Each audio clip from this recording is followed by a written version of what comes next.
சுதா ஒன்று சொல்லணும். என்ன? ஃப்ரெண்டு ஃபோன் பண்ணா கோவாவுக்கு போகிறதுக்கு பிளான் பண்ணியிருக்காங்களாம்.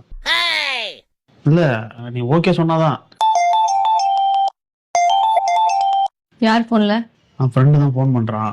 ஸ்பீக்கர்ல போடு. ஹலோ ஹலோ மச்சி, நான் கோவாவுக்கு வரலடா. என்ன சொல்கிற? நீ ரொம்ப கொடுத்து வச்சவன். உன் பொண்டாட்டி அளவுக்கு என் பொண்டாட்டி இல்லைடா. ஊருக்கு போகக்கூடாதுன்னு சொல்லிட்டா. உன் பொண்டாட்டி ரொம்ப நல்லவ, தங்கமானவ, உன் மனசை புரிஞ்சு நடந்துக்குவா. அதனால நீ போயிட்டு கோவா போகணும்னு சொன்ன உடனே ஓகேன்னு சொல்லிடுவா. ஆனால் எல்லாருக்கும் அப்படி அமைவாங்களா? சரி, நீ மட்டும் போயிட்டு வா. சரி ஓகே. சரிங்க, நீ போயிட்டு வா. ஷோரா? கண்டிப்பா போயிட்டு வா. ஒரு வாரம் ஆகும். 10 நாள் ஆனா கூட பரவாயில்ல, போயிட்டு வா.